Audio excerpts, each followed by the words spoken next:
Francis Bacon, from the 17th century, when he was talking about knowledge and learning, said they are ill discoverers that think there is no land when they see nothing but sea.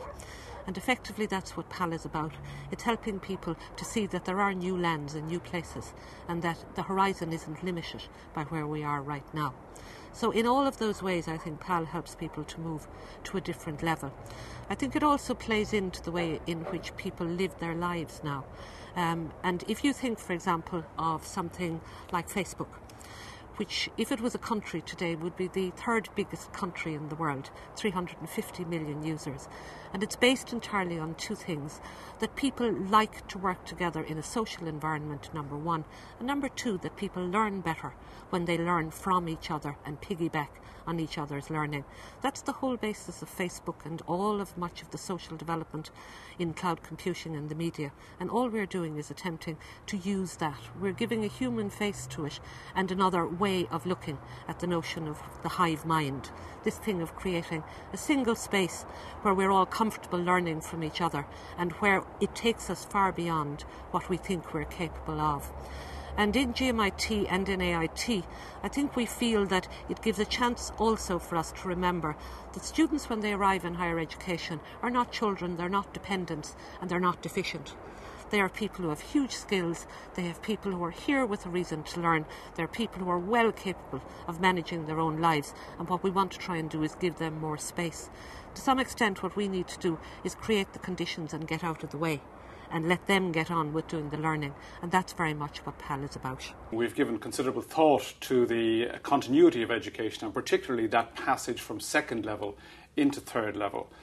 But in addition to that, we have an increasingly disparate student population, so quite a number of mature students. One of the highest in Ireland at the moment is here in Athlone.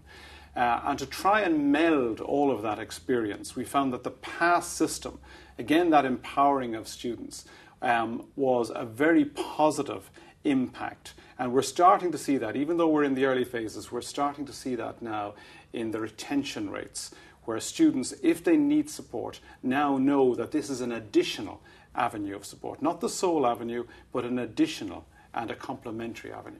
When students come to GMIT, I'm really interested in three things. First of all, I want them to come. That's about access. Second, I want them to stay. That's about retention. But the third thing is I don't want them to just stay, I want them to achieve. So retention, access and achievement, they're three of the big things that in the jargon we use in higher education. And the transition in first year is the most important point in terms of people understanding where they're going with their careers and their learning. And the more we do with first years in terms of them buying into why they're here and understanding why they're doing the course they're doing and why they really like the area of study, the more likely they are to succeed. And we believe that using PAL, we help people to spend more time on the why of what they're doing rather than just the how or the mechanics of it.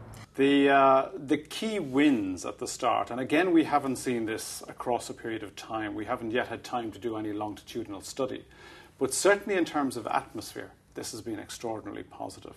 In terms of the empowerment, which I've mentioned a couple of times now for students, when you see the benefit that the student leaders get from this and how they've grown, we've had a number of fora where student leaders have been invited and facilitated to come and talk, and to see the development of those individuals across that has been most impressive.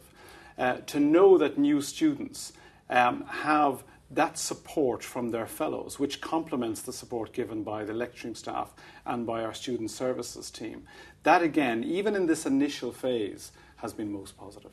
When people are talking about higher education, they often forget that one of the big transitions is not into college but out of college. And one of the ways when you need to think about that are what's the extra mile that we can go for our students to make it easier for them to succeed afterwards. With that in mind, one of the things we've done is develop the leadership module attached to PAL. This gives students an opportunity to develop their own skills, to have experience of mentoring and leading others in a new direction, of acting in a role which gives them an opportunity, I suppose in some ways to shadow or mimic a kind of responsible role or a senior role in organisations subsequently. So in terms of giving them a confidence in terms of their own capacity, a way of understanding the kind of skills they've acquired. A way of also, I think, which is terribly important, leading a group of people.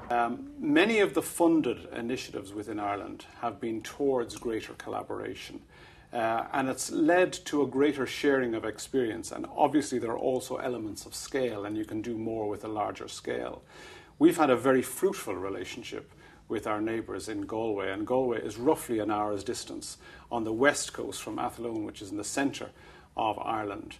And pooling our two experiences has been one of the great advantages of this particular initiative, because it's led us also into other areas as well, where there's further prospect of collaboration. Okay. It's a very interesting thing that when two institutions like AIT and GMIT get together to work on a project like this, we learn a great deal from each other. It's amazing how much there is in each institution that we don't know about. And one of the great benefits of a project like this is we learn, I suppose, to use the strengths of the learning in both institutions to help the students. It also helps, I think, to create a common understanding among students about taking different kinds of courses, working in different institutions, and the business of working with people from a different environment takes them slightly outside their own comfort box. Indeed, it takes us as well. And it obliges us, I think, sometimes to be better at explaining what it is we do and why we do it. And I think collaboration in higher education is going to be the only route for any of us in the future. We're too small a country to be parochial about these things. And AIT and GMIT are good at working together, which is exactly what we want the students to be as well.